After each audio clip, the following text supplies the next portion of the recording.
നമ്മൾക്കിപ്പോൾ നമ്മൾ ആഗ്രഹിക്കുന്നത് മുഴുവൻ കിട്ടിയാൽ, ഇപ്പം അമാനുഷികതയുള്ള ഒരുപാട് മനുഷ്യർ ഇപ്പോൾ കേരളത്തിൽ നമ്മുടെ നാട്ടിലുണ്ടായേനെ അല്ലേ, നമ്മൾ ആഗ്രഹിക്കുന്ന എല്ലാം കിട്ടുകയാണെന്നുണ്ടെങ്കിൽ, അങ്ങനെ കിട്ടിക്കൊണ്ടിരിക്കാൻ നമ്മളായിട്ട് നമ്മുടെ വ്യക്തിത്വം ഒരിക്കലും ഡെവലപ്പ് ആവില്ല, നമ്മളായിട്ടൊരു വളർച്ചയുടെ പടവുകളിലേക്ക് പോവുകയില്ല.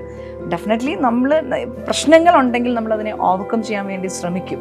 അതിന് നമ്മൾ ഉപയോഗിക്കുന്ന ഒരു എനർജിയുണ്ട്. നമ്മുടെ ഇന്നർ സ്ട്രെങ്ത് എന്താണെന്ന് നമ്മൾ പലപ്പോഴും റിയലൈസ് ചെയ്യുന്നത് നമ്മുടെ പ്രോബ്ലംസ് വരുമ്പോഴാണ് അല്ല. എനിക്ക് പലപ്പോഴും തോന്നില്ല, എനിക്കിപ്പം ഹസ്ബൻഡ് മരിച്ച ഒരു സാഹചര്യത്തിൽ 28 വയസ്സേ ഉള്ളൂ, ചെറിയ 2 കുഞ്ഞുങ്ങൾ, ഒരാൾ 1 വയസ്സ് 3.5 വയസ്സ് മോക്ക്, സാമ്പത്തികമായിട്ടുള്ള വലിയ പ്രതിസന്ധി, കയറിക്കിടക്കാനുള്ള സ്ഥലം പോലും ഇല്ലാത്തൊരവസ്ഥ, വീട് നഷ്ടപ്പെട്ടു, സമ്പത്ത് മുഴുവൻ നഷ്ടപ്പെട്ടു, ഒന്നുമില്ലാത്തൊരു സാഹചര്യത്തിൽ നിൽക്കുകയാണ്. സീറോ എന്നൊന്നും പറയാൻ പറ്റത്തില്ല, മൈനസ് ആയിരുന്നു. അപ്പോൾ അവിടുന്ന് തിരിച്ചു വന്നത് എന്ന് പറയുന്നത് എൻ്റെ മുമ്പിൽ പ്രശ്നങ്ങളുള്ളതുകൊണ്ടാണ്. ഡെഫിനറ്റ്ലി മൈ ഇൻസ്പിറേഷൻ എന്ന് പറയുന്നത് എൻ്റെ പ്രോബ്ലംസ് ആണ്.